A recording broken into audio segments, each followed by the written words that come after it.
Hello mga guys, good morning. So ayan mga guys, nagkayod na ako ng niyog. Ayan, nagkagod na akong niyog mga guys. Nagkagod na akong lubi. Huwag na ang akong saging. Ayan, so dahil nagsawa na tayo sa bananakyo, puro bananakyo, puro pritong saging, puro banana bread, na naman itong mga nakaraan. So ngayon naisip ko ay magtuno taob saging. Tunuan nato, no?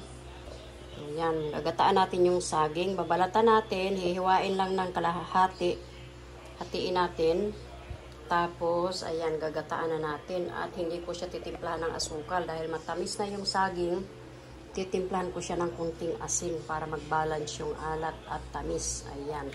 Tapos, i-stack na natin sa ref mga guys para anytime na gusto mong kumain, mag-snack ng ginataang saging, ay kukuha na lang tayo sa ref mga guys. Ayan, kung gusto mong initin, kung gusto mong malamig, ayan, depende na sa iyo mga guys kung paano mo siya kakainin. So, ayan, ito pa yung tira ko, yung isang buwig nung nakaraan, ayan.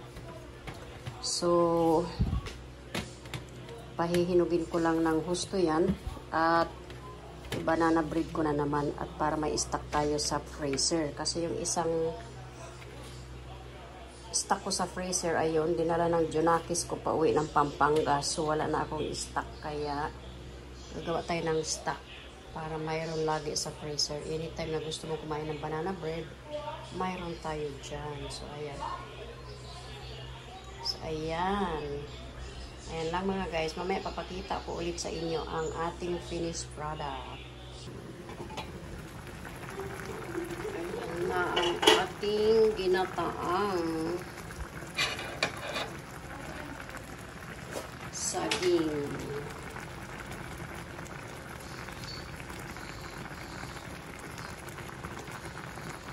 Ayan, so hindi ko siya lalagyan ng asukal. Lagi na lang may asukal ang ating mga dessert, ng ating mga pagkain, lagi may asukal. So, ito hindi ko lalagyan ng asukal. Total kasi hinog naman yung saging. So, matamis na talaga siya. Kaya, ang ginawa ko, pinakulo ko yung gata kanina bago ko linagay yung saging. At linagyan ko na ng 2 kutsarang asin. Ayan, tikman natin. Alat.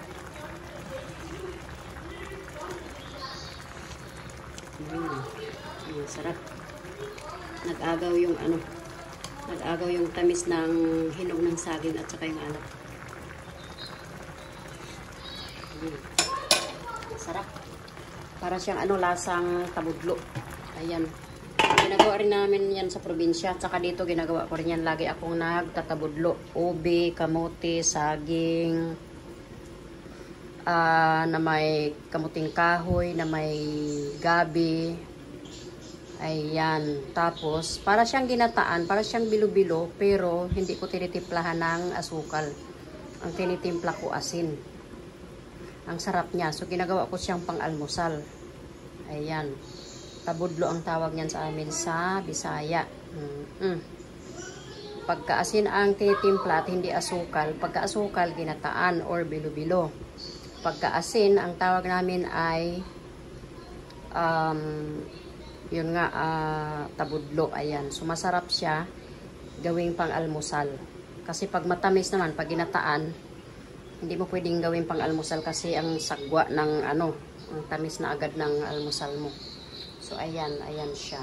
Minsan ginagawa ko yun. Tapos, ini-stack ko sa ref. So, tuwing umaga, yun ang ginagawa kong almusal. At saka snack, yun din. So, at least hindi siya matamis. Wala siyang asukal. So, hindi tayo masyadong makakats ng diabetic. Ayan, di tayo magiging diabetes mga guys. Ayan, so ngayon antayin ko na lang na medyo matuyuan siya ng sabaw at maluto na rin. Ayan, tapos pag malamig na, lalagay ko yan sa ref para stock, para maya maya may dudukutin tayo.